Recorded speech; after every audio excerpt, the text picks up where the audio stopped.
இப்பொழுது தொடர்ந்து நம்ம ஆண்டவருடைய வார்த்தையை கேட்க போறோம். அப்போஸ்தலர் நடபடிகள் 2வது அதிகாரத்தை எல்லாரும் திருப்பிக் கொள்வோம். 47வது வசனம். அப்போஸ்தலர் 2 ஒருத்தர் மட்டும் வாசிங்க. தேவனை துதித்து. மைக்கில் வாசிக்கிறீங்களா? தேவனை துதித்து ஜனங்கள் எல்லாரிடத்திலும் தயவு பெற்றிருந்தார்கள். ரட்சிக்கப்படுகிறவர்களை கர்த்தர் அனுதினமும் சபையிலே சேர்த்து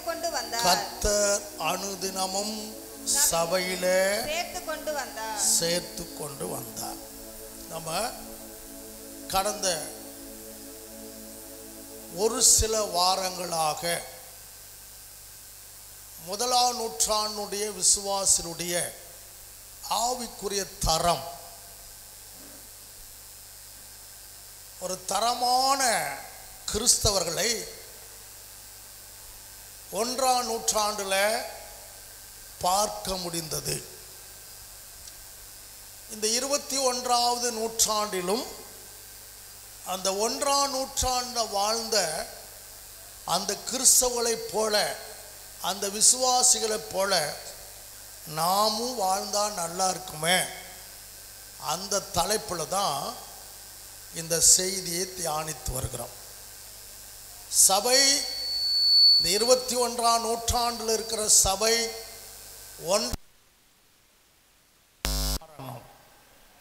ஒரு அல்லேலூயா சத்தத்தை உயர்த்தி, இந்த காலத்தில் வாழ்கிற விசுவாசிகள், தேவ ஜனங்கள் 1ஆம் நூற்றாண்டுல, முதல் நூற்றாண்டுல அப்போஸ்தலருடைய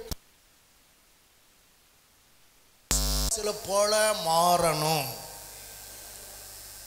அந்த தலைப்பில் தான் நம்ம தொடர்ந்து தியானித்து வருகிறோம். அதில் முதலாவது பார்த்தோம், அவர்கள் அப்போஸ்தலருடைய உபதேசத்தில் உறுதியாய் தரித்திருந்தாங்க. உபதேசத்தை கேட்டாங்க, உபதேசத்தை கேட்க ஓடி வந்தாங்க, தரித்திருந்தாங்க.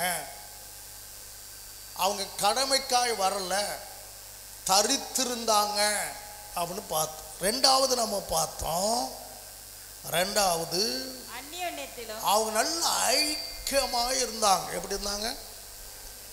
ஆமாம், 3000 பேர் தான் முதல்ல ரட்சிக்கப்பட்டாங்க. அந்த 3000 பேரை பார்த்தீங்கன்னா ஒரே குடும்பத்தை போல வாழ்ந்தாங்க. ஒரு அல்லேலூயா சொல்லுங்க அப்போ.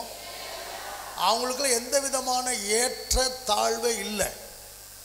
3000 பேர் ஒரு குடும்பத்தை சேர்ந்தவர்கள் அல்ல, 12 கோத்திரத்திலிருந்து வந்தவங்க. அந்த 12 கோத்திரத்திலிருந்து வந்தாலும் அவங்களுக்குள்ள பிரிவினை இல்லை. அவங்க அந்நியோன்யமாய் வாழ்ந்தாங்க. அவங்களுக்கு ஒரே இருதயம் இருந்தது. அவங்க ஒருமனப்பட்டவங்களாய் காணப்பட்டாங்க. பிரிவினை இல்லை. சபைக்குள்ள என்ன இல்லை? ஆமாம், அந்த குரூப்பு இந்த குரூப்லாம் இல்லை. ஒரே ஒரு குரூப்பு தான் இருந்துச்சு, அது இயேசுவினுடைய குரூப்பாக இருந்துச்சு. அல்லேலூயா. அவ்வளவு எப்படி இருந்தாங்க? அந்நியோன்யமாக இருந்தாங்க. அப்படி நம்ம மாறணும். 3வது பார்த்தோம், அப்பம் பிடுதல். அதில் எப்படி இருந்தாங்களாம்? உறுதியாய் தரித்திருந்தாங்களாம்.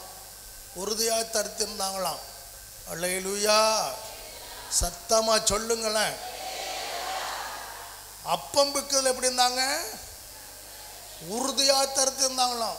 வீடுகள் தோறும் என்ன செஞ்சாங்களாம்? சபையில் வந்து அப்பம் பெற்றிருக்கிறாங்க, திருவிருந்தில் பங்கெடுத்திருக்கிறாங்க. வீடுகள் தோறும் என்ன செஞ்சாங்க? அப்போ நம்ம சபையில் பார்த்தீங்கன்னா நிறைய பேர் திருவிருந்தில் கூட என்ன செய்வதில்லை? பங்கெடுப்பதில்லை. நான் சிலரை கவனிக்கிறேன். நிறைய பேர் திருவிருந்து சமயத்தில் வெளியில் போயிடறாங்க, திருவிருந்து எடுப்பது கிடையாது.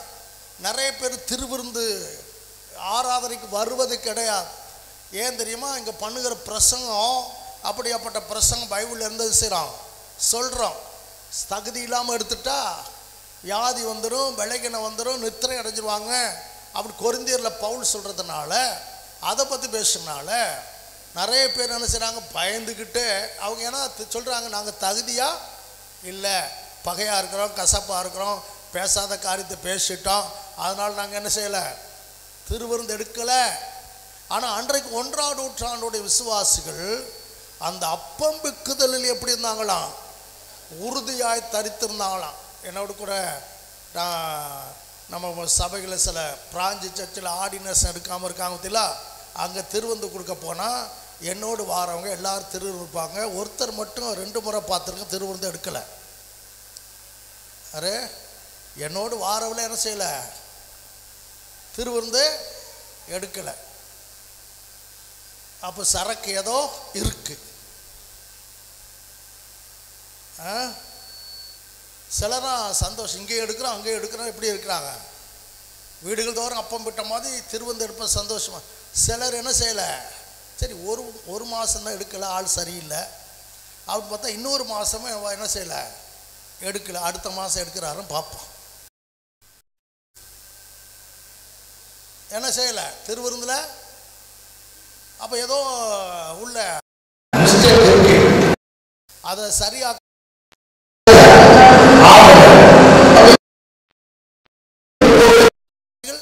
நிலை இப்படித்தான் இருக்கு. ஆனால் அன்றைக்கு அப்பம் பிக்குதல் எப்படி இருந்தாங்களாம், உறுதியாக இருந்தான். வீடுகள் தோறும் என்ன செஞ்சாங்களாம், அதில் 46வது வசனத்தை சொல்லுது, அவள் வீடுகள் தோறும் என்ன செஞ்சாங்களாம், அப்பம் விட்டாங்களாம். ஆலயத்தில் அப்பம் விட்டுருக்காங்க, வீடுகள் தோறும் என்ன செஞ்சுக்காங்க, சீடர்கள் கூடி கூடி செபிக்கிற இடங்கள் கூட திருவிருந்து ஆராதனை நடத்தியிருக்கிறாங்க.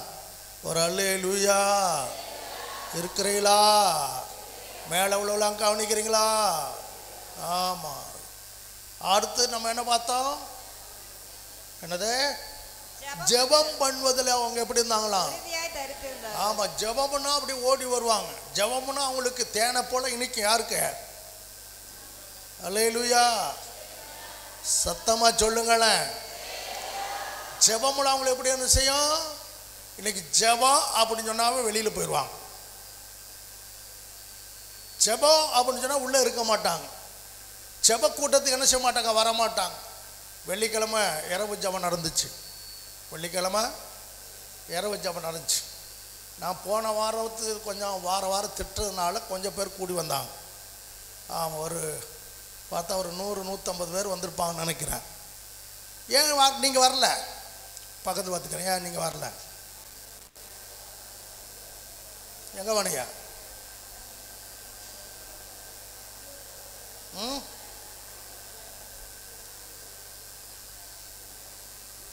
ஏமா வரலன்னு கேட்டீங்களா? என்ன சொல்கிறாங்க, வந்தவங்க கேட்காது, நீங்கள் தான் வந்தே இல்லை. அப்போ 1ஆம் நூற்றாண்டுடைய விசுவாசிகளுக்கு ஜெபம்னா அவளை பிடிக்கும். ஆனாலும் பெரிய ஒரு எழுப்புதல் வந்தது. ஒரு அல்லேலூயா. நீங்கள் எந்த கூட்டத்துக்கு போகிறீங்களோ போலே பரவாயில்ல, ஜெப கூட்டத்துக்கு போகணும், ஜெபிக்க முன்னாடி வரணும், ஜெபத்துக்கு முதல் இடம் கொடுக்கணும். போன வெள்ளிக்கிழமை பார்த்தீங்க பாருங்களேன், நானே டயர்டாக தான் இருந்தேன். தூத்துக்குடி ஒரு காலையில் 3 மணிக்கு போயிட்டு அங்கே 1:30 மணிக்கு 1 மணிக்கு தூத்துக்குடி போனோம். 4 மணிலேருந்து அங்கே 9 மணி வரைக்கும் ஊழியம். அந்த ஊழியத்தை முன்னாடி மறுபடியும் பிரயாணப்பட்டுங்க வந்து நேராக ஒரு வீட்டு கூட்டத்துக்கு போய் அந்த கூட்டத்தில் என்ன செஞ்சான், பங்கெடுத்து ரெஸ்ட்டே இல்லை. ஆனாலும் போன வெள்ளிக்கிழமை 10 மணிக்கு தொடங்கினதை இவங்க கையில் எப்போ கொடுத்தோன்னே 3:30 2:45 தான் கையிலே கொடுத்தோம். இவ்வளோ நேரம் நான் தான் எடுத்துக்கிட்டேன். நான் எடுக்கலை, ஆவியானவர் அப்படி நடத்தினார். அல்லேலூயா. எத்தனை மணி நேரம்? அதை முடிச்சுட்டு கொஞ்ச நேரம் தூங்கிட்டு கிள்ளைக்கு போய் அந்த ஆண்டு விழாவில் நேற்று பங்கெடுத்துட்டு இங்கே வந்து சேர 5 மணி ஆச்சு. ஆனால் சிலருக்கு ஐயோ உங்களெல்லாம் எங்கே போய் வைக்கணுமோ தெரியல. பரலோகத்தை வைக்கத்தான் அந்த பிரயாசப்படுறோம். இன்னும் நாங்கள் அங்கேயே வரமாட்டோம், நாங்கள் நரகத்துக்கு தான் போகணும்னு சொல்லிட்டு நீங்கள் இருக்கீங்க. ஜெபம்னா ஓடி வரணும். ஒரு அல்லேலூயா சொல்லுங்க. இரவு ஜெபத்துக்கு வராதவங்களாம் கையை வைத்து அல்லேலூயா சொல்லுங்க. சொல்ல மாட்டீங்களா? சிஸ்டர் இன்னைக்கு தான் வந்திருக்கேன், இருந்தீங்கன்னா வந்திருப்பியா நான் தெரிஞ்சா. அல்லேலூயா இல்லாட்டா பாஸ்ட் பொல்லாத ஆள். ஆமாம், அவர் பிரசங்கமாக அப்படி தான் இருக்கேன். சரியா? அப்போ 1ஆம் நூற்றாண்டு விசுவாசி எதுக்கு இடம் கொடுத்த, எதில் தரித்திருந்தாங்களோ? ஜெபத்தில் உறுதியாய் தரித்திருந்தாங்க. 1 உபதேசம், 2 அந்நியோன்ய ஐக்கியம், 3 அப்பம் பிக்குதல், 4 ஜெபம் பண்ணுவது, 5 ஒரு மனம், 5 ஒரு மனமா. தேவாலயத்தில் அனுதினம் என்ன செஞ்சாங்களாம்? தரித்திருந்தாங்களாம். கவனி, நம்ம வாரத்தில் ஒரு முறை கூட ஒழுங்காக வர முடியல. 6 மாதம் முடிஞ்சு 7ஆவது மாதம் முடிய போகுது. ஒரு சிலர் தான் இந்த 7 மாதம் எல்லா ஆராதனையும் பங்கெடுத்துருக்குறாங்க. ஒரு அல்லேலூயா. ஒரு சிலர் தான் இந்த 7 மாதம், இன்னைக்கு 27ஆம் தேதியா? ஆமாம், எல்லா ஞாயிற்றுக்கிழமையிலும் பங்கெடுத்துருக்காங்க. மற்றவங்களும் நினச்சா வருது. ஆனால் அன்றைக்கு உள்ள விசுவாசி எப்படி இருந்தாதுமா? தேவாலயத்தை விட்டு நீங்காமல். எப்படி? தேவாலயத்தில் அனுதினம் என்ன செஞ்சாங்களாம்? அது சொல்லப்பட்டிருக்கு. 2வது 46 அவர் ஒருமனப்பட்டவளாய் தேவாலயத்தில் அனுதினமும் தரித்திருந்தாள். எப்படி? அனுதினம் என்ன செஞ்சாங்களா? டெய்லி அனுதினம் என்ன செஞ்சாங்களாம்? அப்போ டெய்லி வந்தாங்களாம். அவங்க வேற வேலைகள் கிடையாது. வேலை போகிற நேரமெல்லாம் அவங்கள பார்த்தா எங்கே தான் பார்க்கலாம்? ஆலயத்திலாம் பார்க்கலாம். அப்படி அனுதினமும் தரித்திருந்தாங்களாம். அடுத்து வீடுகள் தோறும் அப்பம் பிட்டு, அதான் ஏற்கனவே பார்த்துட்டோம். மகிழ்ச்சியோடு, எப்படி? மகிழ்ச்சியோடு காணப்பட்டாங்களாம். அந்த விசுவாசிகள் சந்தோஷம் இருந்துச்சு. ஆனால் இப்போ உள்ள விசுவாசத்தை என்னதை பார்க்க முடியல? சந்தோஷத்தை பார்க்க முடியல. அடுத்து கவனம் உள்ள. போன வாரத்துக்கு முந்தின வாரம், போன வாரம் வேற பாஸ்டர் வந்தார். போன வாரத்துக்கு முந்தின வாரம் என்ன பார்த்தோம்? கவனமில்லாத இருதயத்தோடு. ஒரு அல்லேலூயா சத்தத்தை உயர்த்தி. அவங்க என்ன இல்லையா? கவடம் இல்லையா? அந்த விசுவாசிகளுக்கு இல்லை, என்ன இல்லை? கவடமே இல்லை. அப்போ கவடத்தை குறித்து 1.5 மணி நேரம் தியானம் பண்ணியிருக்கோம்.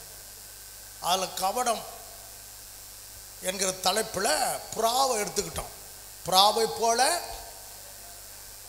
பாம்பை போல வினா உள்ளவர்களும் புறாவை போல எப்படி இருக்கானோ கவனற்றவளாக இருக்குன்னு சொல்லி அதை நம்ம பார்த்தோம். அது நிறைய பேருக்கு பிரயோஜனமாக இருந்துச்சு. நான் என் தலைப்பு மறந்துருச்சு, ஆனால் புறா மறக்கலை. என்ன மறக்கலை? நான் எடுத்தது புறாவை போல் எப்படி இருக்கணும்? கவனம். அப்போ புறாவுடைய நல்ல குணம் 10 காரியத்தை எடுத்து சொன்னேன். அப்போ அது தலைப்பு மாறிச்சோ, தலைப்பு வச்சுக்கிட்டாங்களோ இல்லையோ, அந்த குணாதிசத்தை பிடிச்சிக்கிட்டாங்க. அது போதும். ஒரு அல்லேலூயா. எத்தனை பேர் இப்போ கேட்டால் சொல்லுங்க, புறாவுக்குள்ள நல்ல குணம், மற்ற பறவைகளுக்கு இல்லாத குணம். புறாவுக்குள்ள எத்தனை குணத்தை தியானித்தோம்? 10 குணம். அல்லேலூயா. போன வாரத்துக்கு முந்தின வாரம். எத்தனை பேருக்கு மனசில் இருக்க? மனசில் இருக்கிற ஒரு அல்லேலூயா சொல்லுங்கப்பா, சத்தமாக சொல்லுங்க. ஆமாம், இப்போ கேட்டால் எத்தனை பேர் சொல்லுவீங்க?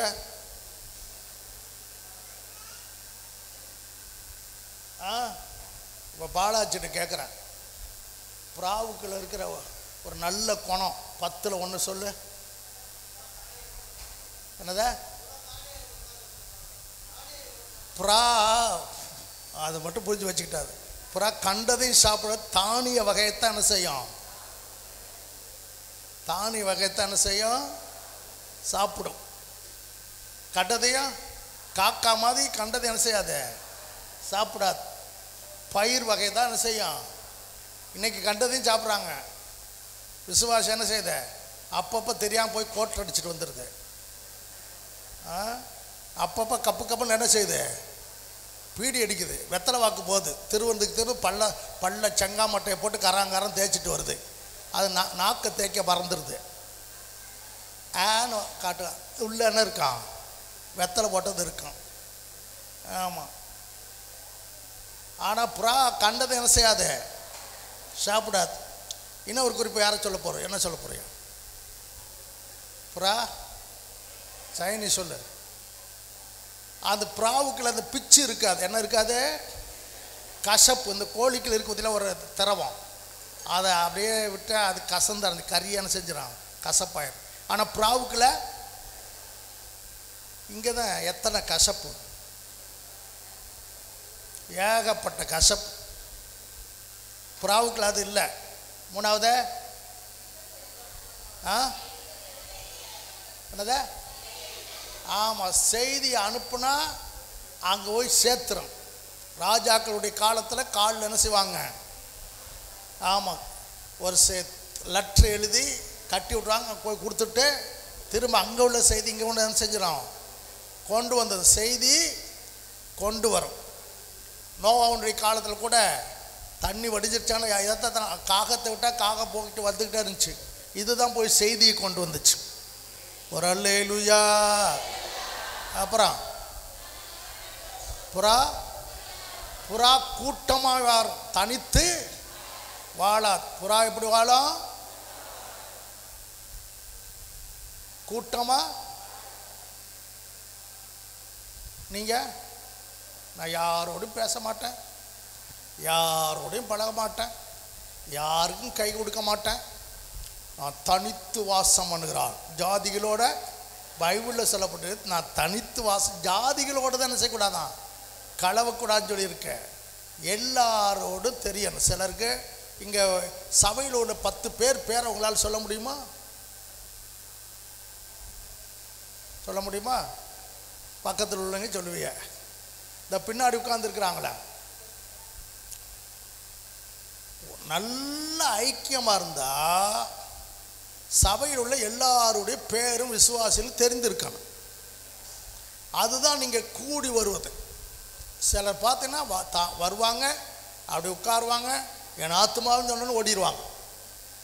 ஆனால் பிராயசமாக கூடி வாழும் கூட்டமாய் நல்லா தான் இருக்கு. ஆனால் வாழ்க்கை மாற மாட்டேங்க. அடுத்த புறா என்ன செய்யுமா, உயரத்தெல்லாம் ஆலயத்தினுடைய மேலே பெரிய மலைகள் தான் போய் என்ன செய்யும், தங்கியிருக்கு.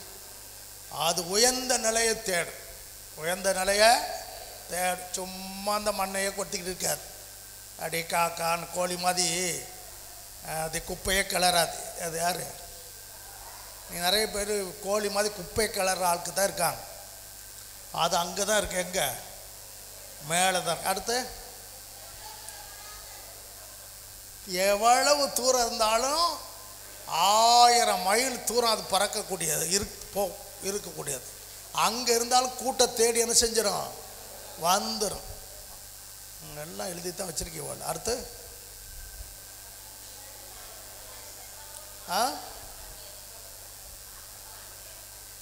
சொல்லு சொல்லு.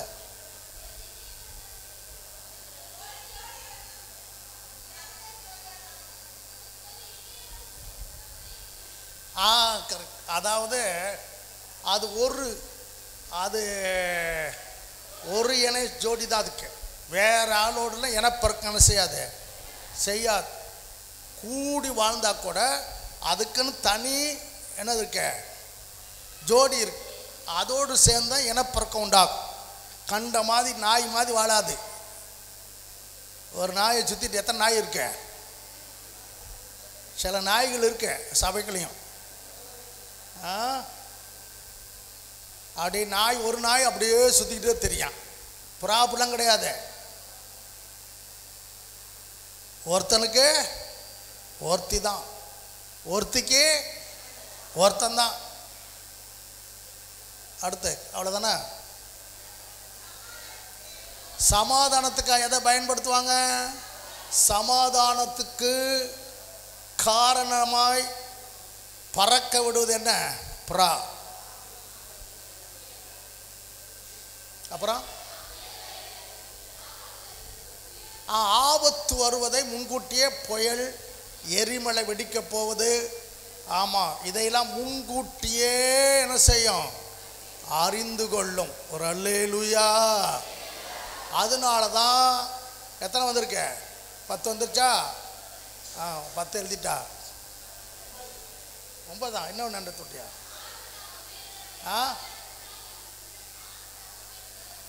கரெக்ட். ஒரு பெண் புறா முட்டையிடும், குஞ்சு பொரிச்சிடும். 20 நாள் அடக்காத்து என்ன செஞ்சிடும்? அதுக்கு இறை கொடுக்க பெண் புறா மட்டுமல்ல, ஆண் புறாவும் சேர்த்து தான் வளர்க்கும் தன் குஞ்சு. பெண்ணு மட்டும் இல்லை, பெண் புறா மட்டும் இல்லை, ஆண் புறாவும் என்ன செய்யும்? சேர்த்து தான் வளர்க்கும். இப்படியாப்பட்ட நல்ல குணாதிசயம் யாருக்குள்ள இருக்கு? அதனால தான் ஆண்டவர் கபடற்ற இருதயத்துக்கு ஆண்டவர் புறாவை பயன்படுத்தினார். ஒரு அல்லேலூயா. இதை வரிசையாக டைப் அடித்து உங்கள் வீட்டில் ஒட்டி வச்சு டெய்லி வாசித்து இந்த குணம் எனக்குள்ள இருக்கா என்று பார்க்கணும். இப்போ இதில் எத்தனை பேர் ரைட் போடுவீங்க? எத்தனைக்கு ரைட் போடலாம்? 10ல்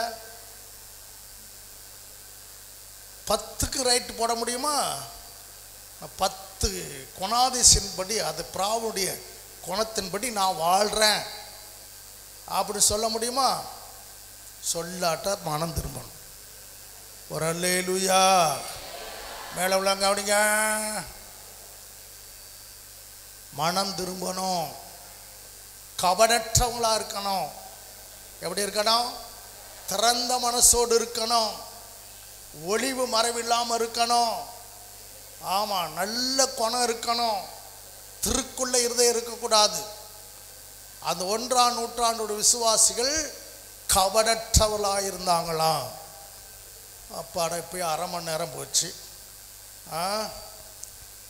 இப்போ இன்னொரு தலைப்பில் அதே விசுவாசியுடைய ஆவிக்குரிய தரம். நான் 2வது அதிகாரம் 47 தானே வாசித்தோம். வாசிங்க திரும்ப. அவர்கள் ஒருமனப்பட்டவர்களை தேவாலயத்திலே அனுதினமும் தரித்திருந்து வீடுகள் தோறும் அப்பம் பிட்டு 47 தேவனை துதித்து ஜனங்கள் எல்லாரிடத்திலும் தயவு பெற்றிருந்தார்கள். ரட்சிக்கப்படுகிறவர்களை கர்த்தர் அனுதினமும் சபையிலே சேர்த்து கொண்டு வந்தார். சரி, இன்னைக்கு தேவனை துதித்து சொல்லுங்க. அப்போ சத்தமா சொல்லணும். ஆமாம், அந்த 1ஆம் நூற்றாண்டுடைய விசுவாசிகள் அவங்க தேவனை துதித்தாங்களாம். என்ன செஞ்சாங்களாம்? ஆண்டவரை துதிச்சாங்களாம். துதிக்கு அவர்கள் முக்கியத்துவம் கொடுத்தாங்க. துதி ஆராதனைக்கு 1ஆம் நூற்றாண்டுடைய விசுவாசிகள் முக்கியத்துவம் கொடுத்தாங்க. ஹலோ, இதை 1 மாதம் பேசினாலும் பேசலாம். அதனால் நம்ம இப்போ இன்றைக்கி கொஞ்ச நேரத்தில் முழுமையாக பேச முடியாது. எவ்வளவு நேரம் இந்த குறிப்பிட்ட நேரத்துக்குள்ளே பேச முடியுமோ பேசி நம்ம ஆராதனையை துதியை குறித்து நல்லா தெரிஞ்சிருக்கணும். அல்லேலூயா. என்ன செஞ்சுருக்கணும்? நம்ம ஆண்டவரை ஆராதிக்கிறோம், ஆண்டவரை துதிக்கிறோம். நம்முடைய ஆராதனை இன்னும் ஆண்டவர் எதிர்பார்க்கிற அளவில் அந்த 100% இன்னும் வந்து எட்டலை. அல்லேலூயா. இருக்கிறீங்களா? நமக்கு தெரிஞ்ச விதத்தில் நம்ம ஆண்டவரை ஆராதிக்கிறோம். நிறைய பேர் பைபிளை ஆராய்ந்து படிக்காதனால துதினா என்ன, ஆராதனைனா என்ன என்பதை தெரியாதனால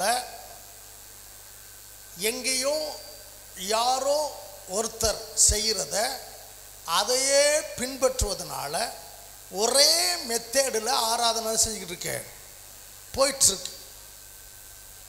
ஆராதனுடைய அந்த மேன்மையை குறித்து, ஆராதனுடைய மகிமையை குறித்து, துதியினுடைய மகிமையை குறித்து இன்னைக்கு நமக்கு சரியான வெளிப்பாடு இல்லை. என்ன இல்லை? வெளிப்பாடு இல்லை.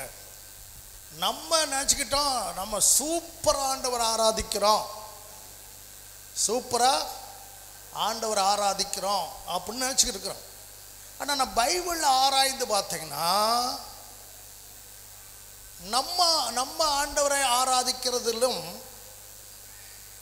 அவங்க ஆராதித்தல் நிறைய வித்தியாசங்கள் இருக்கு. அந்த நிலைக்கு நம்ம என்ன செய்யணும்? திரும்பி வரணும். அல்லேலூயா. அன்னைக்கு ஆராதனை செய்யும் போதெல்லாம் ஏன் வெளியில் போகிறாங்கலாம் கவனி. அன்னைக்கு ஆராதனை செய்யும் போதெல்லாம் ஆண்டவர் இறங்கி வந்தார். அன்னைக்கு ஆராதனை செய்யும் போதெல்லாம் அற்புதங்கள் நடந்தது. அன்னைக்கு துதி செய்யும் போதெல்லாம் ஜெயம் கிடைத்தது. மகிமையானவர் மீட்பரானவர், மகிமையானவர் மீட்பரானவர் அவர் இயேசு, இயேசு, இயேசு, அவர் இயேசு, இயேசு, இயேசு.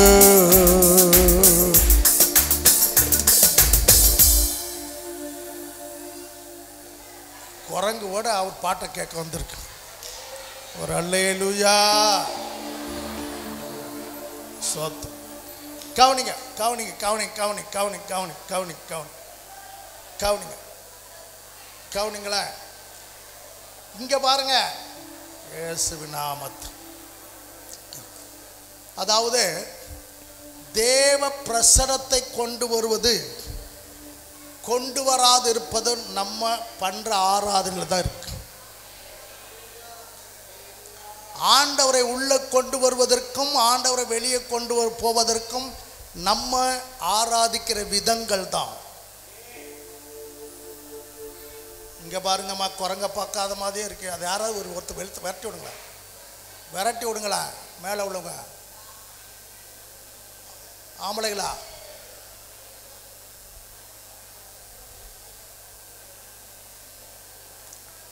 இல்லாட்ட இது ஆண்டர் விட்டுரும், குரங்கு பார்த்துறான். சத்தம் ஒரு அல்ல சொல்லுங்கப்பா. நேரம் முடிஞ்சு, நேரம் முடிஞ்சு. நான் ஜெபம் பண்ண போகிறேன். கவனிங்களா. 1ஆம் நூற்றாண்டுடைய விசுவாசிகள் என்ன செஞ்சாங்களாம்? ஆமாம், உபத்திரவத்தின் மத்தியில் கல்லெறியும் போது என்ன செஞ்சாங்க? ஆண்டவரை பாடி துதிச்சு தொழுது கொண்டார்கள். ஒரு அல்லேலூயா. அந்த நிலைக்கு நம்ம வரணும். ஆராதனை அந்த நிலைக்கு வரணும். வந்துச்சுன்னா அற்புதங்கள் நடக்கும், அதிசயங்கள் நடக்கும், சுகம் உண்டாகும், பேய் ஓடும். ஒரு அல்லேலூயா. ஆமாம், நம்ம பாட்டு பாடும்போது அவரை பார்க்கணும். யாரை பார்க்கணும்? அவரை ரசிக்கணும், அவரை ருசிக்கணும், அவரை நேசிக்கணும், அவரை காதல் பண்ணணும். ஒரு அல்லேலூயா. சத்தமா சொல்லுங்க வாயை திறந்து. அதனால தான் கல்லெறியும் போது அப்படி சாஸ்தாங்கம் விழுந்து தொழுது கொண்டா ஸ்தேவான். இருக்கீங்களா? ஆமாம். அடுத்து வாசிங்க 13:2. அவர்கள் கர்த்தருக்கு ஆராதனை செய்து, அவர்கள் கர்த்தருக்கு ஆராதனை செய்து உபவாசித்துக் கொண்டிருக்கிற போது, என்னது?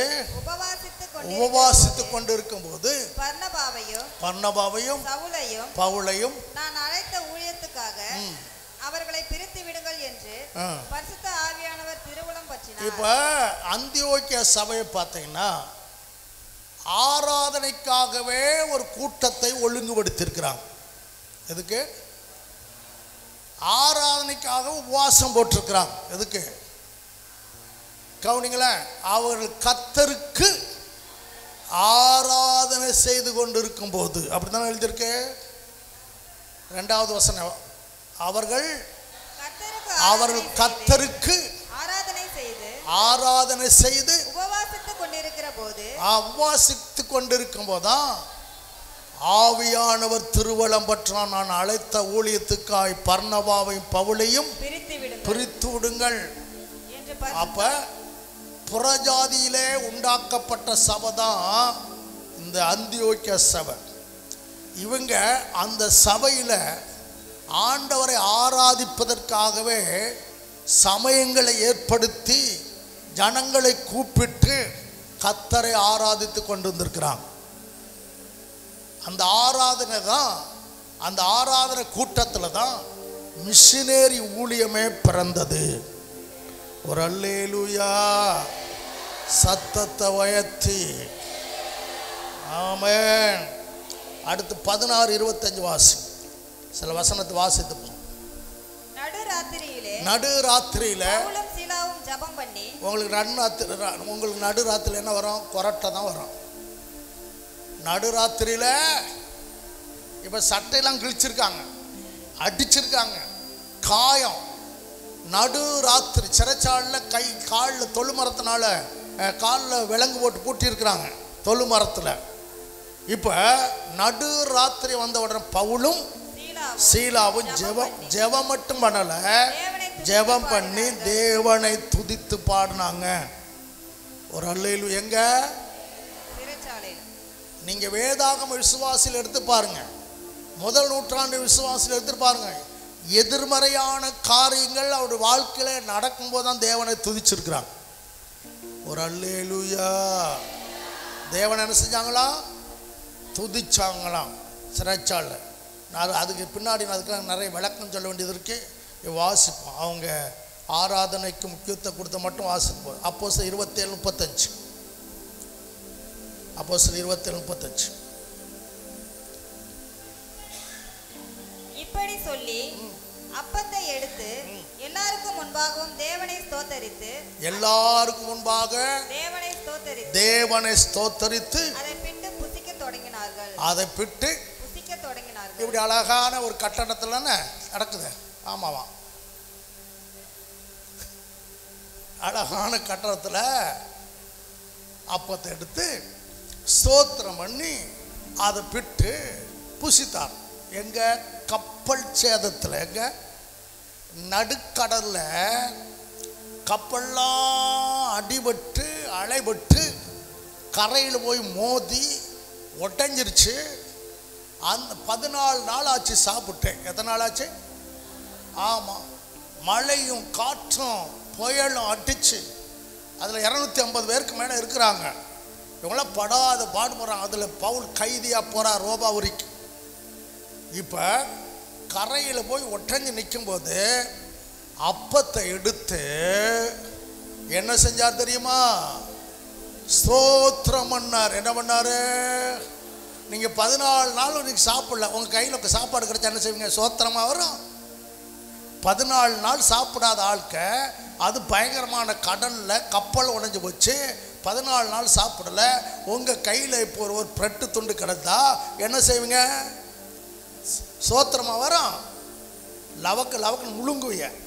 ஆனால் பவுல் எடுத்து அதை என்ன செஞ்சாராம்? ஸ்தோத்திரம் பண்ணாராம். அதனால தான் அந்த தீவில் இயற்கைக்கு அப்பாற்பட்ட அற்புதம் நடந்தது. விரியம்பாம்பு கடிச்சிச்சு, அதை பிடிங்க என்ன செஞ்சாரு? தீயில போட்டு சாகாமல் இருந்தார். அவங்களாம் நினச்சி இன்னும் கொஞ்ச நேரத்தை செத்து போயிடுவான்னு நினச்சாங்க. ஆனால் பவுல் என்ன செய்யலை? சாகலை. காரணம்னு அவ துதிக்கிற மனுஷன். எந்த நிலையிலும் துதிக்கிறவர். அது நடுக்கடலாக இருந்தாலும் கர்த்தரை துதிக்கிறவர், புயலானாலும் கர்த்தரை துதிக்கிறவர். அதனால அந்த விரியம்பாங்க கூட விஷம் பாதிக்கலை.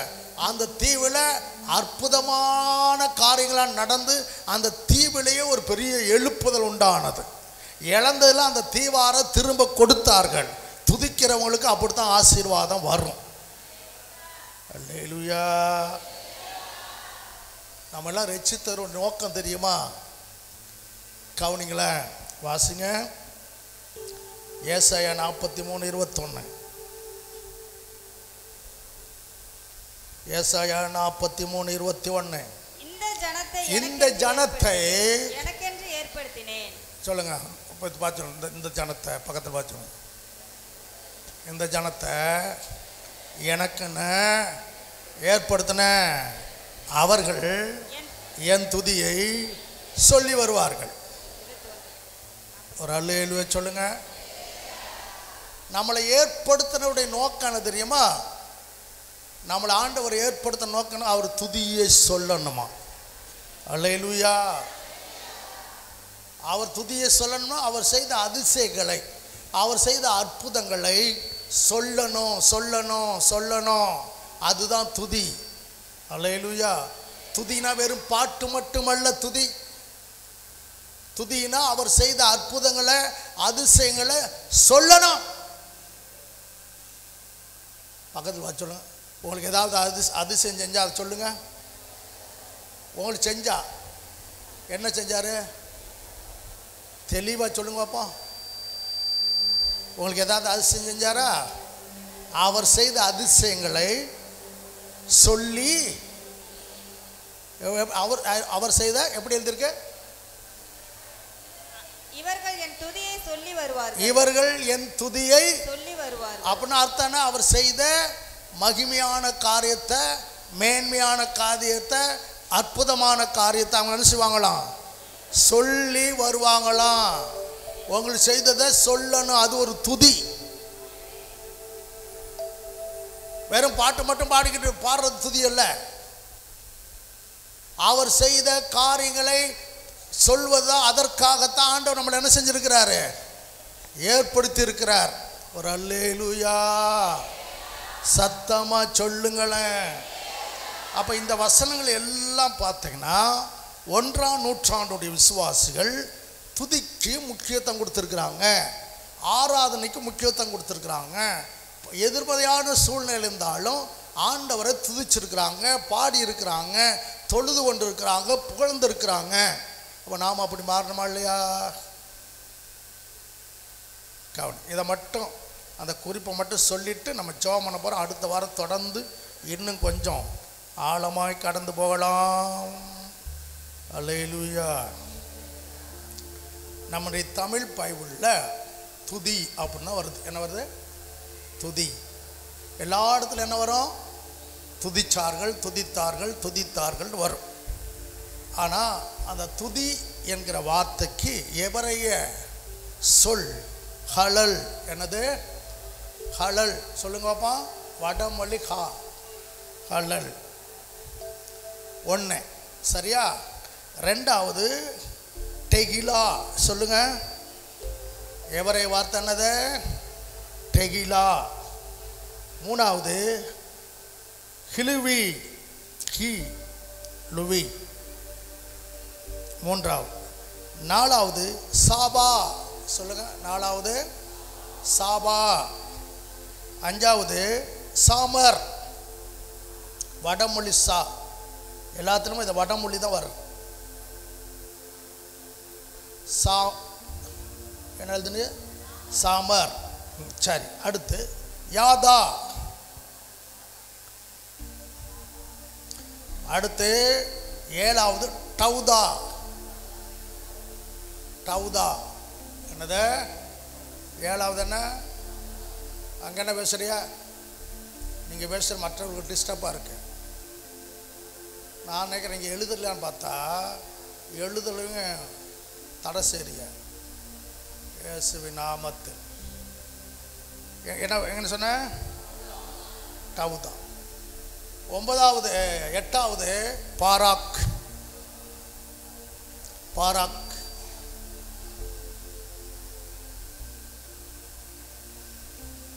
என்னது? பாராக். சொல்லுங்க. எவரையர் வார்த்தை. ஒன்று ஒன்று ஹலல். ரெண்டாவது வரிசையாக சொல்லுங்கப்பா. மூணாவது மூணாவது ஹிலுவி. நாலாவது. அஞ்சாவது. ஆறாவது. ஏழாவது. எட்டாவது. ஏதாச்சும் புரிஞ்சா? இது என்ன வார்த்தை? எவரேய வார்த்தை. என்ன வார்த்தை? நம்ம இப்போ சபையில் நடக்கிறது என்ன தெரியுமா? என்ன தெரியுமா? அது கூட சரியாக நடக்கலை.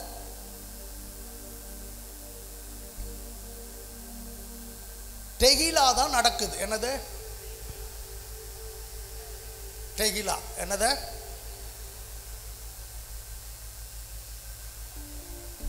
அது கூட சரியா இல்லை, சரியா இல்லை. ஆனால் டெகிலா நடக்குது. டெகிலானா என்ன கேட்டா, துதி வார்த்தைக்கு ராகம் போட்டு பாடுவது. என்னது? பாட்டு. என்னது? அது ஒரு வார்த்தை. ஒரு வார்த்தை எடுத்து அந்த வார்த்தைக்கு ராகத்தை அமைச்சு பாடுவதுக்கு பேர் என்ன? டெகிலா. சொல்லுங்க.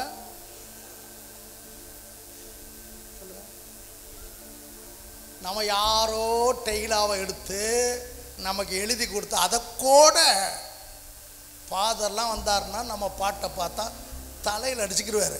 என் பாட்டை கொலை வாங்குறானுங்களே அவனு. இந்த பாட்டு எழுதுலாம் வந்தாங்கன்னா நம்ம பாட்டை பார்த்துட்டு ஐயோ என் பாட்டை போட்ட கொலை செய்கிறாங்களே. டெகிலான என்ன? ஒரு வார்த்தைக்கு, ஆண்டவரை புகழ்கிற வார்த்தைக்கு நாமே ராகம் அமைத்து அதை பாடலாய் கொண்டு வருவதற்கு பேர் தானது டெகிலா. ஒரு வார்த்தை சொல்லுங்க. இப்போ பாராமத்தில் நீ நல்லவர் அப்படி சொன்ன, நல்லவரே வல்லவரே ஆராதனை ஆராதனை. ஒரு வார்த்தை தான். என்னது? நல்லவர். அதுக்கு என்ன போடுறோம்? வல்லவர். அதுக்கு என்ன போடுறோம்? ராகம் போடுறோம். அதுக்கு பேர் தான் டெகிலா. அதுக்கு பேர் என்ன? ஃபாதர்லாம் என்ன செய்றாரு? அவர் தனி ஜெபங்களில் ஆண்டவரை ஜெபம் பண்ணிட்டு இருக்கும்போது, ஆண்டவரை துதிக்கும் போது ஒரு வார்த்தை கிடைக்கும். அந்த வார்த்தைக்கு அவரே ராகம் ரூமில் போடுவார். அம்முன்னு இருப்பார். எப்படி இந்த பாட்டெல்லாம் தயாரிப்படுற முணங்கிட்டு தான் இருப்பாங்க, முணங்கிட்டே இருப்பாங்க. அந்த வார்த்தைக்கு ஏதாவது ராகம் வருதோ அம்முன்னு சொல்லிக்கிட்டு இருப்பாங்களா? ஆமாம், அந்த வார்த்தைக்கு டெகிலாவை அமைத்து அதை பாடலாக கொண்டு வர்றதுக்கு பேர் தான் டெகிலா. ஒரு அல்லேலூயா சொல்லுங்கப்பா. நான் இப்போ சொன்னால் நேரம் போயிடும். இதோடு முடிச்சிடும். அடுத்த 7 வார்த்தைக்கு அடுத்து வர அர்த்தம் சொல்லலாம். அப்படி எல்லாரும் எழுதுல.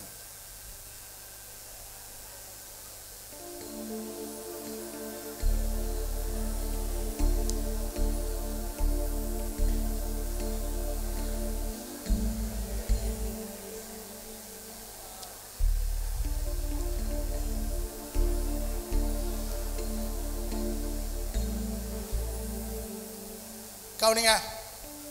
இப்போ முதல்ல 8ல் முதல் வார்த்தை என்ன? எபிரேய வார்த்தை துதிக்கு ஹலல். சொல்லுங்க பாப்பா, சத்தமாக சொல்லுங்க, எல்லாரும் சொல்லுங்க.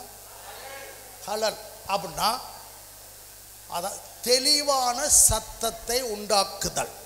என்னது? எப்படி? ஹலல் என்றான அந்த துதியை தெளிவான சத்தத்தில் உயர்த்தி சொல்வதுக்கு பேர் தானது ஹலல். அப்படியே ஹலல். நம்ம பாருங்களேன், அட்டி வேகமாக 1000 கிலோமீட்டர் வேலை தான் நீ துதிக்கிறது. அதனால யாருக்கு என்ன இல்லை, நீ என்ன சொல்கிறேன்னு தெரிய மாட்டேங்குது, ஆண்டவரை பற்றி என்ன பேசுகிறேன்னு தெரிய மாட்டேங்குது, அந்த ஹலல் வர மாட்டேங்குது. யாருக்கு? இது நம்ம தவறான மைண்ட் செட்டை வச்சுருக்கோம். இப்படி கச்சப்பச்சை கச்சப்பச்சை கச்சப்பச்சை கச்சப்பச்சைன்னு கட்டினா தான் நாம் நல்ல சிறப்பு ஆரம்பம் அர்த்தம் நடத்துகிறோம். நம்முடைய வார்த்தை நமக்கு புரியணும். நம்ம ஆண்டவரை புகழ்கிற வார்த்தை மற்றவர்களுக்கு என்ன செய்யணும்? புரியணும். ஆண்டவர் என்ன உங்களை ஓட ஓட ஓட ஓட ஓட வேகமாக ஓட அப்படியே ஓடுறது நிறுத்தி அழகாக நல்லா ஆண்டவர் ஆராதிக்கணும். ஒரு அள்ளியில் சொல்லுங்க அப்போ, சத்தமாக சொல்லுங்க. இப்போ இப்போ இப்போ இருக்கிறேன் நான் பாட்டை பாடுறேன். ஆராதனை ஆராதனை துதி ஆராதனை ஆராதனை ஆராதனை ஆராதனை துதி ஆராதனை ஆராதனை காலையிலும் மாலையிலும் ஆராதனை ஆராதனை. கேட்குறது சைக்குவா இருக்கு, சகிக்க முடியுமா? ஆராதனை ஆராதனை துதி ஆராதனை ஆராதனை காலையிலும் மாலையிலும் ஆராதனை அப்பாவுக்கு. காலையிலும் மாலையிலும் ஆராதனை அப்பாவுக்கு. தூயாவியே உமக்கு ஆராதனை, துணையாளரே உமக்கு ஆராதனை.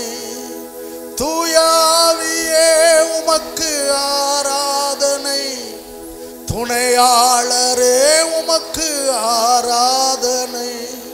வானபேதாவே உமக்கு ஆராதனை, வழிகாட்டியே உமக்கு ஆராதனை. ஆராதனை ஆராதனை துதி ஆராதனை ஆராதனை. அல்லேலூயா அல்லேலூயா. இருக்கிறீங்களா? இருக்கிறீங்களா? அப்ப தெளிவாய் சத்தத்தை உயர்த்தி வார்த்தை புரிகிற அளவுல ஆண்டவரை துதிப்பதற்கு பேர் தான் கழல். ஆண்டவரை துதிப்பதற்கு பேர் என்னது? ஆமாம். இப்போ ஒரு தெளிவான வார்த்தையில் ஆண்டவர் துதிங்க பார்ப்பா.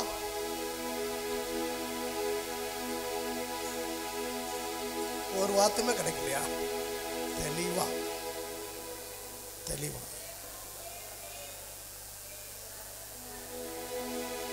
எல்லாரும் துதிங்க வைப்பா. எல்லாரும் துதிங்க. இயேசுவே நீர் பெரியவர், நீ ராஜாதி ராஜா, நீ கத்தாதி கத்தர், ஒருவராய் பெரிய காரியங்கள் செய்கிறவர். நீ நேற்றும் இன்றும் என்றும் மாறாதவர். நீர் அதிசயங்களை விளக்க பண்ணுகிறவர். செங்கடலை இரண்டாய் பிளந்தவர், யோர்தானை வற்றி போக பண்ணினவர். உம்முடைய நாமம் அதிசயம். இயேசுவே நீ பெரியவர், இயேசுவே நீ நல்லவர், இயேசுவே நீ சிறந்தவர். சேனையின் கர்த்தர், நீர் பரிசுத்தர், நீர் பரிசுத்தர், நீர் பரிசுத்தர். இயேசுவே நீர் எங்களை நேசிக்கிறீர். இயேசுவே நீர் எங்களை நடத்துகிறீர்.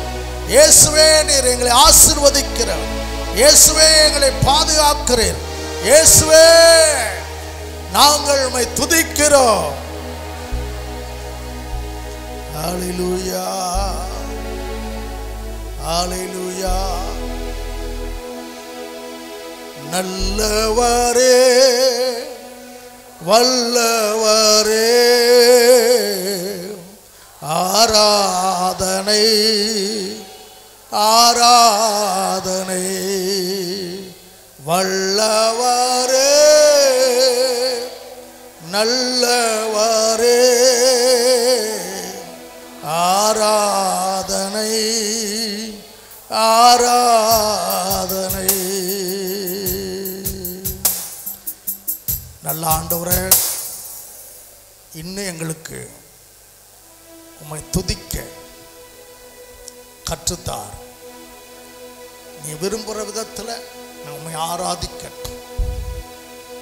நாங்கள் இப்படி தெரிந்ததை நாங்கள் ஆராதிக்கிறோம். இன்னும் தெரிந்து கொள்ள எங்களுக்கு கிருபை. ஆராதனுடைய மகத்துவத்தை நாங்கள் அறிந்து கொள்ளட்டும். ஆராதனால வருகிற ஆசீர்வாதத்தை நாங்கள் புரிந்து கொள்ளட்டும். அந்த கிருபையை எல்லாருக்கும் தார், எல்லாருக்கும் தார். ஆசீர்வதி இயேசுவின் நாமத்தில் பிதாவே. ஒரு பாடலை பாடும் பொழுது கர்த்தருக்கு காணிக்கை செலுத்துவோம். ஆனால் இன்னைக்கு ஆவியானுடைய அசைவாடுதலை வேண்டிய விதத்தில் நம்மால் என்ன செய்ய முடியல, பார்க்க முடியலையே. 1ஆம் நூற்றாண்டுடைய விசுவாசிகள் அவங்க என்ன செஞ்சாங்களாம், தேவனை துதித்து, எப்படி சத்தமா சொல்லுங்க. நான் நினச்சது இந்த இதெல்லாம் சின்ன சின்ன பாயிண்டாக இருக்குதுல்ல, அதெல்லாம் ஒரே வாரத்தில் 7 பாயிண்ட் சொல்லி முடிச்செல்லாம் பார்த்தா முடியலை. அப்படி முடிச்சா உங்களுக்கு விளக்கம் சொல்ல முடியாது. எத்தனை பேர் ஆண்டவரை ஆராதிக்கிறீங்க? தனியாக எத்தனை பேர் ஆராதிக்கிறீங்க? சபையில் எத்தனை பேர் ஆராதிக்கிறீங்க? தனி ஜபத்தில் எத்தனை பேர் ஆண்டவரை துதிக்கிறீங்க? எத்தனை பேர் ஆராதனுடைய சிகரத்துக்குள்ள போயிருக்கிறீங்க? நம்ம எல்லாருமே பிரகாரத்தில் தான் நிற்கிறோம். எங்க நிற்கிறோம்? ஏன் நமக்கு தெரியல, நம்ம கொஞ்சம் நம்ம தப்பு சொல்ல முடியாது. ஆராதனை அல்லது துதியினுடைய மகிமை நமக்கு தெரியாதனால இன்னைக்கு நம்ம என்ன செய்கிறோம், பிரகாரத்தில் நிற்கிற முடியும், மகாபரிசரத்துக்குள்ளே போகலை, பரிசுத்த ஸ்தலத்துக்குள்ளேயே போகலை. பிரகாரத்தில் இருக்கிறவங்க அடுத்து எங்கே போகணும்? பரிசுத்த ஸ்தலத்துக்கு போகணும். பரிசுத்த ஸ்தலத்துக்குள்ள இருக்கிறவங்க தான், ஆமாம், அதுவும் பிரதான ஆசாரியம் தான் வருஷத்தில் ஒரு முறை எங்கே போகணும்? மகா பரிசுத்தலத்துக்கு போகணும். அங்கே தான் தேவ பிரசனம், தேவ மகிமை, அங்கே தான் தேவன் பேசுவார். அந்த நிலைக்கு இன்னும் சபை போகலை. ஏற்கனவே இந்த சப்ஜெக்ட்லாம் நான் எடுத்து பேசியிருக்கிறேன். நம்ம தான் மறந்துடுறோமே. காலத்தை பார்த்தா போதகராக இருக்க வேண்டியவர்களுக்கு மீண்டும் பாலையை கொடுக்க வேண்டியதாக இருக்கு. கட்டியான உணவை சாப்பிட வேண்டியவர்களுக்கு இன்னும் பால் தான் கொடுக்க வேண்டியது இருக்கு. ஏன்னா வேதத்தை நேசிக்கலை, வேதத்தை ஆராதிக்கலை. ஆண்டவருக்காக பிரியமாய் வாழணும், ஆராதிக்கணும் என்கிற எண்ணம் நமக்குள்ளே வராதனால இன்றைக்கு பார்த்தீங்கன்னா நம்முடைய ஆராதனை இங்கே மட்டும் இல்லை, பொதுவாக பார்த்தாவே எல்லா சபையிலும் பார்த்தாவே ஆண்டவர் எதிர்பார்க்கிற விதத்தில் என்ன இல்லை, ஆராதனை இல்லை. ஆனால் அன்றைக்கு ஆராதனை பிரியராக இருந்தாங்க, துதிக்கிறவராக இருந்தாங்க. ஒரு சில வசனத்தை மட்டும் நம்ம வாசித்துட்டு அடுத்துக்கு உள்ள நம்ம போகலாம். கவனிங்களேன். லூக்கா சுவிசேஷம் 24வது அதிகாரம் 52, 53. லூக்கா. அவர்கள் அவரை பணிந்து கொண்டு மிகுந்த சந்தோஷத்தோட எருசலேமுக்கு திரும்பி வந்து நாடோறும் தேவாலயத்திலே தேவனை கவனிங்க, நாள்தோறும் தேவாலயத்திலே, எல்லாரும் சொல்லுங்க, நாள்தோறும், சத்தமா சொல்லணும், நாள்தோறும் தேவாலயத்தில் தேவனை புகழ்ந்து துதித்து கொண்டே இருந்தாங்களாம். ஒரு அல்லேலூயா சொல்லுங்க பாப்பா. இப்போ இயேசு ஒலிவ மலையில் இந்த சீடரில் சந்திச்சுட்டு அவங்களோடு பேசிட்டு, நீங்கள் பரிசுத்தாவியை பெறாமல் எருசலேம் விட்டு என்ன செய்யக்கூடாது, போகக்கூடாது அப்படி சொல்லிட்டு பரலோகத்துக்கு போயிட்டார். யார்? இயேசு. இவங்க திரும்பி வந்தாங்க, எருசலேமுக்கு திரும்பி வந்தாங்க. திரும்பி வந்தவங்க நேரம் எங்கே போனாங்க சொல்லுங்க? அந்த வசனம் தேவாலயத்துக்கு. எப்படி எங்கே போனாங்க? தேவாலயத்துக்கு போனாங்க. அங்கே போய் என்ன செஞ்சாங்களாம்? துதித்து கொண்டிருந்தார்கள். நாள்தோறும் தேவாலயத்தில் தேவனை புகழ்ந்து துதித்து கொண்டிருந்தாங்க. நம்ம அடிக்கடி அப்போஸ்தலர் 1:14 தான் நமக்கு தெரியும். அப்போஸ்தலர் 1:14 வாசிங்க. அப்போஸ்தலர் 1:14 சீக்கிரம். அங்கே இவர்கள் எல்லாரும் ஸ்திரீகளோடும் இயேசுவின் தாயாகிய மரியாளோடும் அவருடைய சகோதரரோடு கூட ஒருமனப்பட்டு ஜெபத்திலும் வேண்டுதலிலும் தரித்திருந்தாங்க. அப்போ இங்கே என்ன பண்ணியிருக்காங்க? ஜெபம் பண்ணியிருக்கிறாங்க. அங்கே திரும்பி வந்தவங்க மரியாளுடைய அவங்க வீட்டில் மேல் வீட்டில் ஏறி இவங்க என்ன பண்ணாங்க? ஜெபம் பண்ண. இதை மட்டும்தான் ஒரு பக்கம் தான் நமக்கு தெரியுது. பைபிளில் நிறைய பேர் ஒரு பக்கத்தை, ஒரு வசனத்தை, எங்கோ ஒரு வசனத்தை எடுத்து விட்டுட்டு இன்னொரு சத்தியத்தை மறந்துடுறாங்க. அல்லேலூயா. அதனால பைபிளை நல்லா படிக்கணும். இந்த வசனத்தை எடுத்தீங்கன்னா துதியை பற்றியே பேசலை. என்னத்தை பற்றி பேசலை? ஆமாம், அவங்க திரும்பி நேரம் வந்தாங்க, மேல் வீட்டில் ஏறினாங்க. 120 பேர் அங்கே கூடி ஒருமனப்பட்டு என்ன செஞ்சாங்களாம்? ஜெபம் பண்ணாங்க அப்படின்னு எழுதியிருக்கு. நம்ம பைபிளை வாசிக்கும் இந்த வசனத்தையும் லூக்கா எழுதின அந்த 24, 52, 53 சேர்த்து வாசிக்கணும். எப்படி வாசிக்கணும்? சேர்த்து அப்போ ரெண்டையும் வாசிக்கும் பொழுது அங்கே தேவனை புகழ்ந்து துதித்து கொண்டு செபித்து கொண்டு இருந்தார்கள். ஒரு அல்லேலூயா சொல்லுங்க. அவங்க பக்கத்தில் இருக்க தேவாலயத்துக்கு போய் என்ன செஞ்சாங்க? தேவனை புகழ்ந்தார். மேல் வீட்டில் ஏறி என்ன செஞ்சாங்க? ஆமாம், தேவனை புகழ்ந்தது மட்டுமல்ல, ஜெபிக்க ஆரம்பிச்சாங்க. ஒரு அல்லேலூயா சொல்லுங்கப்பா. சத்தத்தை உயர்த்தி உற்சாகமா நான் கொஞ்சம் மைண்ட் எல்லாம் ஃப்ரீ ஆக்கி வச்சுக்கிறேன், தெளிவாக வச்சுக்கிறேங்க. சும்மா அந்த அப்படியே தூங்கி உட்காராதீங்க. இல்லைன்னா நம்ம ஆராதனையே வேறு விதமாக தான் போயிட்டுருக்கோம். ஆண்டவர் வரைக்கும் போயிட்டுருக்கோம். அதனுடைய ஆராதனுடைய மேன்மைக்குள்ள மகிமைக்குள்ள நம்மளால் போக முடியாது. அல்லேலூயா. கவனிக்கிறீங்களா? அதனால் இவங்க துதிக்கு தேவனை 10 நாட்களும் ஜெபமும் துதியும் என்ன செஞ்சது? ஒன்றரை கலந்தது. கவனிங்களேன். சங்கீத புஸ்தகத்தை வாசித்தீங்கன்னா 150 சங்கீதத்தையும் நீங்கள் வாசித்தீங்கன்னா ஜெபத்தையும் துதியையும் பிரிக்கவே முடியாது. ஒரு அல்லேலூயா. சத்தமாக சொல்லுங்க, உற்சாகமாக சொல்லுங்க, ஆமாம் உருக்கமாக சொல்லுங்க.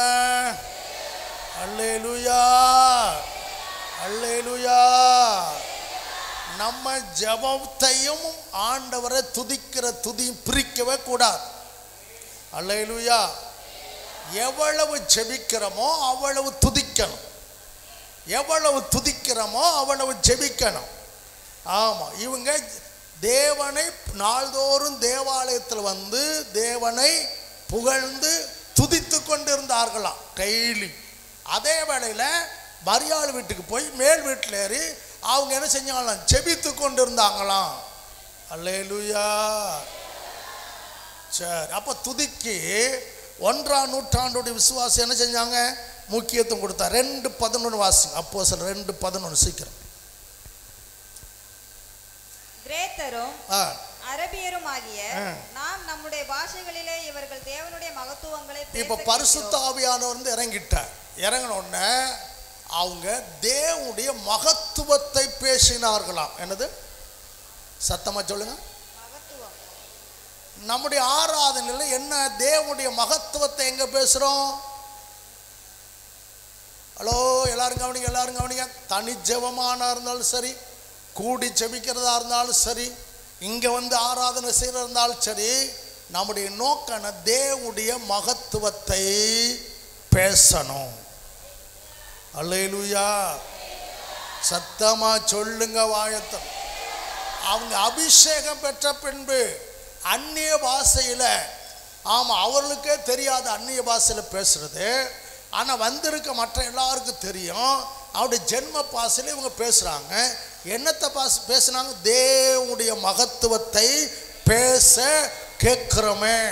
அல்லேலூயா, அல்லேலூயா. நம்ம எப்படா இந்த 1 மணி நேரம் போகும் அதில் தான் கவனமாக இருக்கணும் ஒழிய, ஆமாம் ரயில் வேகமாக சில ஆறாதெல்லாம் போகும் பாருங்களேன். என்ன வேகமாக? ரயில் வேகமாக போகும். அப்படி போகக்கூடாது. நல்ல தேவனுடைய மகத்துவத்தை பேசணும். ஆறாவது என்ன செய்யணும்? தேவனுடைய அவரை உயர்த்தணும். துதினா என்ன? அவரை உயர்த்துவது. துதினா என்ன? அவரை கொண்டாடுவது. துதினா என்ன? அவரை மேன்மைப்படுத்துவது. துதினா என்ன?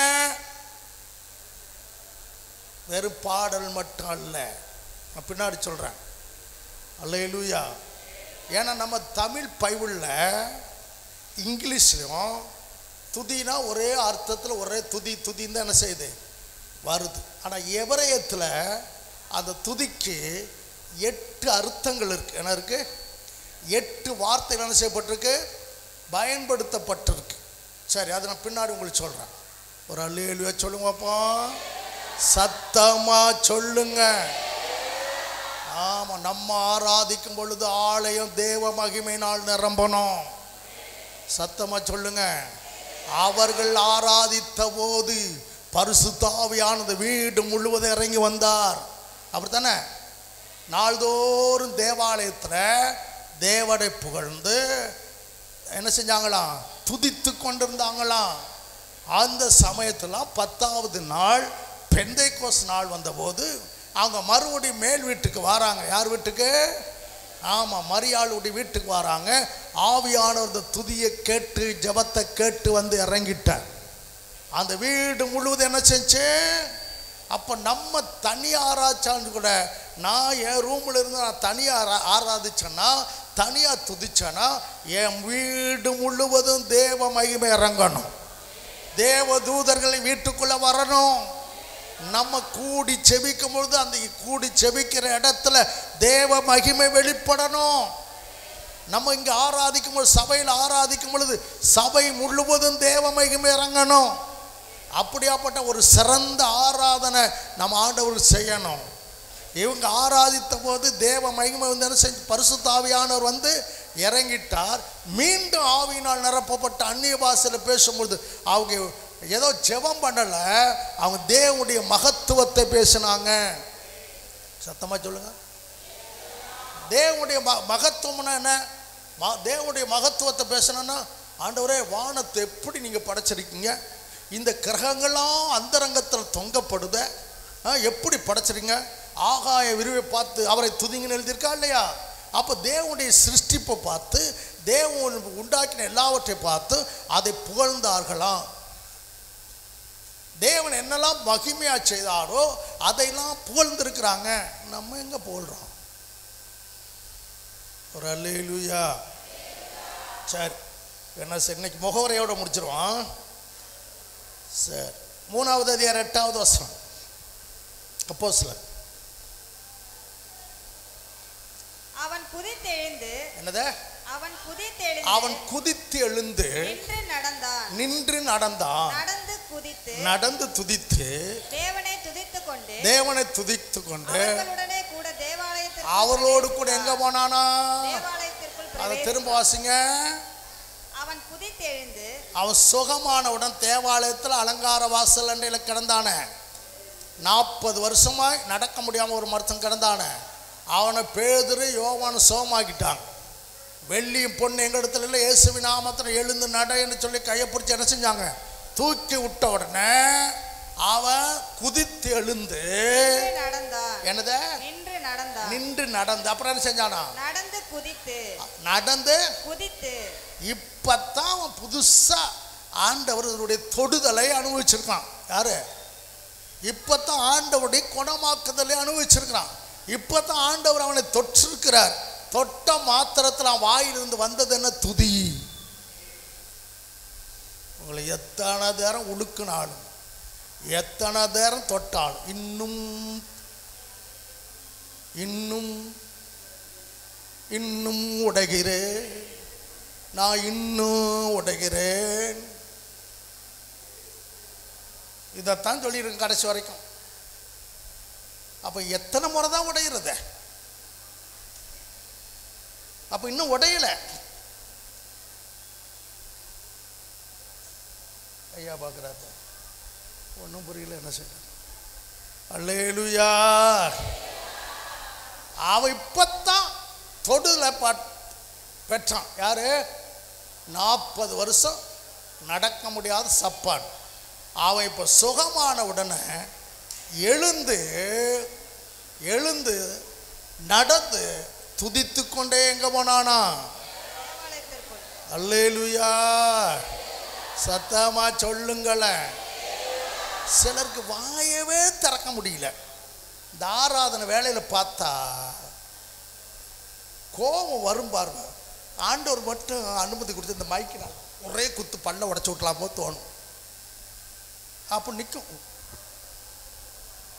பாடு, நீ சோத்திரமா வாயவே திறக்க.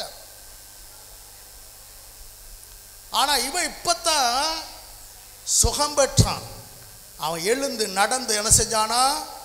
துதித்து கொண்டே போனானா? ஒரு அல்லேலூயா சத்தமா.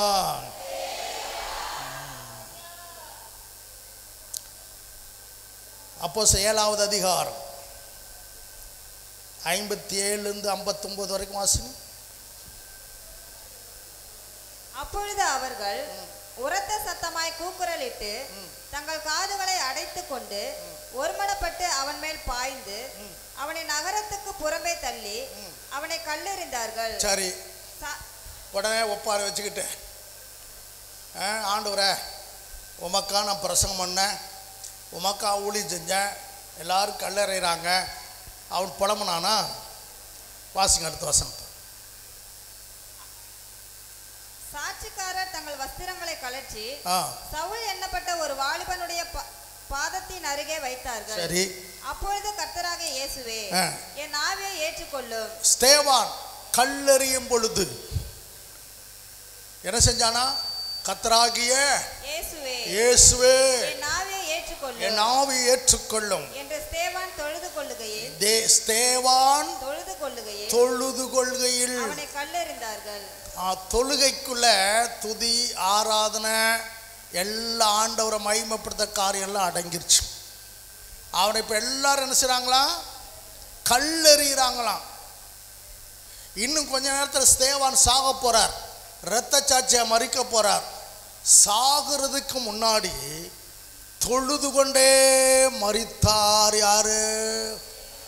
ஆராதனை செய்து கொண்டே ஆண்டவரை துதித்து கொண்டே மரித்ததுனால தான் ஆண்டவர் பார்த்தீங்கன்னா அவனை வரவேற்பதற்கு எழுந்து நின்றார். வானத்தை அண்ணாந்து பார்க்குறான், பிதாவின் வலது பாசத்தில் இயேசு எழுந்து நிற்கிறார். அதில் தான் எழுதியிருக்கு. வானத்தை அண்ணாந்து பார்க்குறான், அவன் கையிலலாம் என்ன இருக்கு? கல் இருக்கு. அண்ணாந்து பார்க்கும்போது பிதாவாகிய தேவனுடைய வலது பாசத்தில் குமாரனாகிய இயேசு எழுந்து நிற்கிறார். அப்போ துன்பத்தின் நடுவிலையும் 1ஆம் நூற்றாண்டுடைய விசுவாசிகள் ஆண்டவரை துதிச்சிருக்கிறாங்க, ஆண்டவரை தொழுது கொண்டிருக்கிறாங்க. ஒரு அல்லேலூயா சொல்லுங்கப்பா. எப்ப இவன் வசனத்தையே அவன் பக்கம், அதாவது யாக்கோப்பினுடைய காலத்தில் ஒரு துன்பப்பட்டால் ஜெபம் பண்ண கடமை எழுதியிருக்கு. எப்படியே ஒரு துன்பப்பட்ட என்ன செய்யணுமா? யாக்கோபு எழுதும் போது ஒரு சந்தோஷமானால் சங்கீதம் பாடு. அவன் இப்ப துன்பப்படும் போது சங்கீதம் பாடுகிறான். யாரு? ஸ்தேவான். ஆனா யாக்கோபு என்ன சொல்ற? உனக்கு துன்பம் வருதா, ஜெபம் பண்ணு அப்படி தான் சொல்றாரு. ஆனா அதையும் ஓவர்டாக் பண்ணிட்டு துன்பம் வரும்போதெல்லாம் தொழுது கொண்டான். அவன் தான் 1ஆம் நூற்றாண்டுடைய விசுவாசி. அதுதான் 1ஆம் நூற்றாண்டு விசுவாசுடைய ஆவிக்குரிய தரம். ஓன் தரம் எப்படி கேளு பக்கத்தில். ஓன் தரம் எப்படி இருக்கு?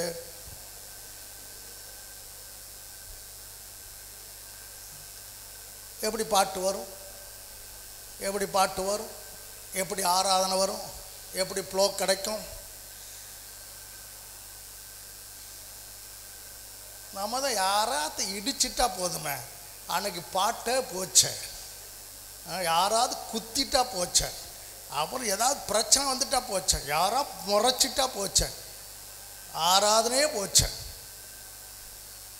என்னத்தை கையில் வச்சுருக்காங்க? கல் மேலே வந்து விழுது. யார் மேலே? யார் மேலே வந்து விழுது? விழுந்தா என்ன விழுது? கல் விழுது. ஆமாம், மாலது மேலே வந்து விழுந்தா, கல்லெறிஞ்சா சோத்திரம் வருமா? ஆத்திரம்தான் வரும். எத்தனை பேர் வேறு கல் எறிஞ்சா சோத்திரம் வரும்? வராது. நீங்கள் அவங்களாம் குப்பையில் தான் போடணும். எங்கே போடணும்? உபத்திரவத்தில் துதிச்சவங்க தான் பரிசுத்தவான்கள். அக்கினி எரிந்து கொண்டு இருக்கும்போது ஆராதனை பற்றி பேசினாங்க. என்ன எரிந்து விடும்போது? சிறைச்சாலையில் கையிலும் காலில் தொழுமுறை மாட்டிருக்கும் போது தான் பவுலும் சீலாவும் என்ன செஞ்சாங்க? ஆமாம், பாட்டு பாடி ஆண்டவர் துதிச்சாங்கன்னு எழுதியிருக்கு. ஹலோ, சோத்திரம் சொல்லுங்கப்பா, சத்தமாக சொல்லுங்க. நீங்கள் சொல்கிற சோத்திரம் காது கேட்குற மாதிரி சொல்லுங்க.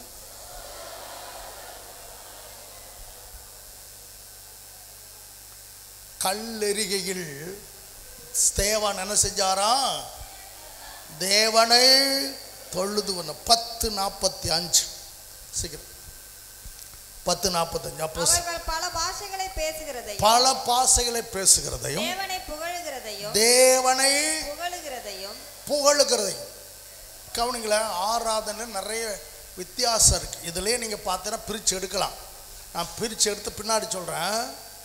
ஆராதனை தொழுகைனா சாஷ்டாங்கமாய் முகங்குப்புற விழுந்து ஆண்டவரை பணிந்து கொள்வது தான் தொழுகை. ஒரு அல்லேலூயா. அப்போ ஸ்தேவான் சாஷ்டாங்கமாய் தன் முழங்காலை மடக்கி குப்புற விழுந்து ஆண்டவருடைய பாதத்தை தொட்டு தொழுது கொண்டான். அது ஒரு துதி ஆராதனை. இங்கே பார்த்தீங்கன்னா என்ன சொல்லப்பட்டிருக்கு? 10:45 அவர்கள் பல பாஷைகளை பேசி தேவனை புகழுகிறது. என்ன செஞ்சாங்களாம்? தேவனை கொஞ்சம் புகழுங்களா? தேவனை போடுங்க. வார்த்தையில் விட்டியா? ஒரு வார்த்தை கொடையில் விட்டியா? ஒரு வார்த்தையாவது தேவனை புகழுங்க.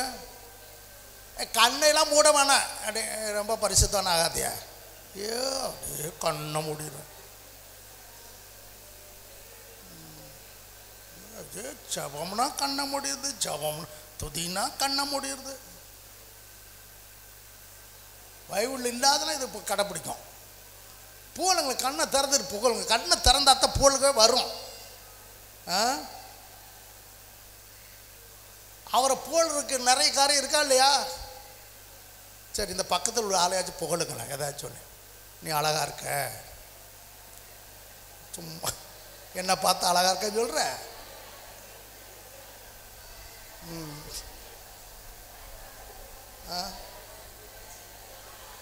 ஐயோ,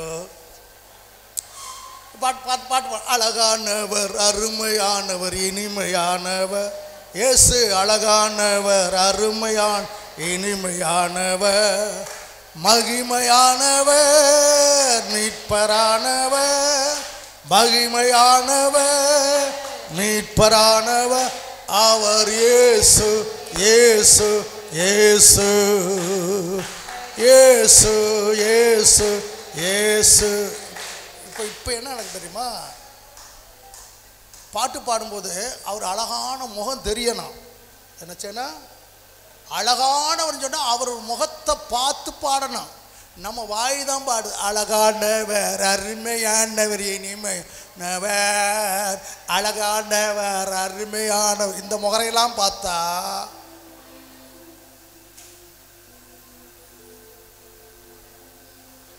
அந்த பாட்டு நான் பின்னாடி வரேன், அதெல்லாம் இருக்கேன். பாட்டு பாடும்போது அவரை பார்க்கணும். யார? சேனைகளின் கர்த்தர் மகிமையின் ராஜா என்று நம்மோடு இருக்கும் இம்மானுவேலர். எப்படி பார்க்கணும்? சேனைகளின் கர்த்தர் மகிமையின் ராஜா என்று நம்மோடு இருக்கும் இம்மானுவேலர். என்றென்றும் நடத்திடும் எந்தன் ராஜா, என்றென்றும் நடத்திடும் எந்தன் ராஜா, என்னுடையவர்,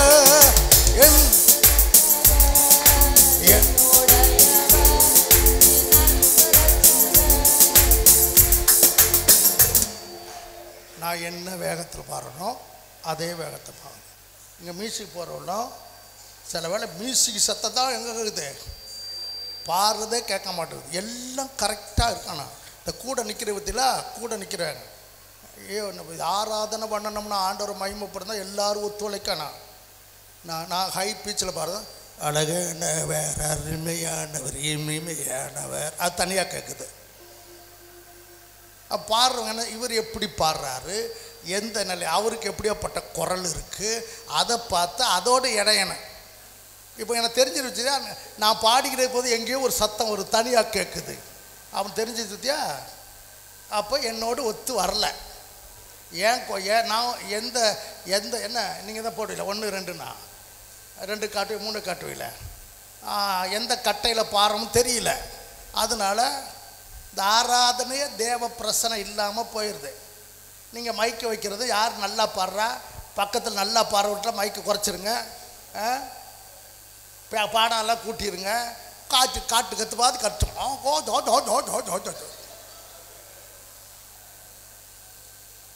ஏசுநாதர் நான் வரலப்பா, இந்த விளையாட்டுக்கு நான் வரல, நான் வெளியே நின்றுக்கிறேன், நீங்கள் விளையாடுங்க, புகுந்து விளையாடுங்க அப்படின்னு சொல்லிட்டு அவர் வெளியே போயிடுவார். வாசிக்கிறதில் தேறினவன் அப்படின்னு எழுதியிருக்கு. எப்படியே பாடகரை நிறுத்தினார்கள் அப்படின்னு எழுதியிருக்கு. ஏதோ நினைச்சக்கூடாது. நம்ம தனிப்பட்ட விதத்தில் கற்றுக்க. எங்கே போய் வீட்டில் போய் கதை அடைச்சிக்கிட்டு என்ன கற்றுனாலும் வந்துடுவார் அவர். இங்கெல்லாம் கத்துனா வரமாட்டார்.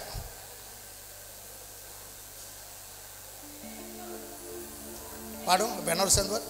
அழகானவர், அருமையானவர், இனிமையானவர் இயேசு, அழகான அருமையானவர், இனிமையான இதயத்தோடு நாங்கள் துதிக்கிறோம். இந்த நாளிலும் சபையாய் கூடி சேர்த்து காலையிலிருந்து மட்டுமாக உங்களுடைய பிரசன்னத்திலிருந்து பல காரியங்களை உம்மிடத்திலிருந்து பெற்றுக்கொள்ள கற்றுக்கொள்ள நீ பாராட்டின எல்லா தயவுக்காய் ஸ்தோத்திரம்.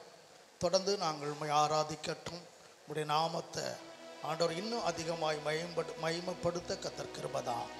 எல்லா தடைகளும் எடுத்து போடுங்க. தேவ கிருபை மரத்து கொடுத்த இந்த காணிக்கை கர்த்தர் அங்கீகரிங்க, ஆசீர்வதிங்க, தேவையை சந்திங்க, ஊழியத்துக்கு பயன்படுத்த கிருபைதான்.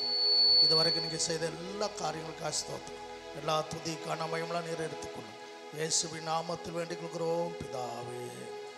எல்லாரும் சேர்ந்து சொல்லுவோம். என் ஆத்துமாவே கர்த்தரை ஸ்தோத்திரி, என் முழுவதும் பரிசுத்த நாமத்தை ஸ்தோத்திரி. என் ஆத்துமாவே கர்த்தரை ஸ்தோத்திரி, கர்த்தர் செய்த சகல வாரங்களையும் மறவாதே. நம்முடைய கர்த்தராகிய இயேசு கிறிஸ்துவினுடைய கிருபையும் பிதாவாகிய தேவனுடைய அன்பும் பரிசுத்த ஆவியானவருடைய அந்யோன்ய ஐக்கியம் வந்திருக்க அவரோடும் என்றும் என்றும் சதா காலங்களை கூட இருப்பதாக. ஆமென். துதி கனம் மகிமை எல்லாம் நம் இயேசு ராஜாவுக்கு. துதி கனம் மகிமை எல்லாம் நம் இயேசு ராஜாவுக்கு.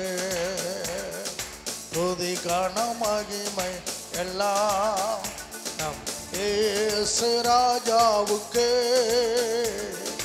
துதி கனம் மகிமை எல்லாம்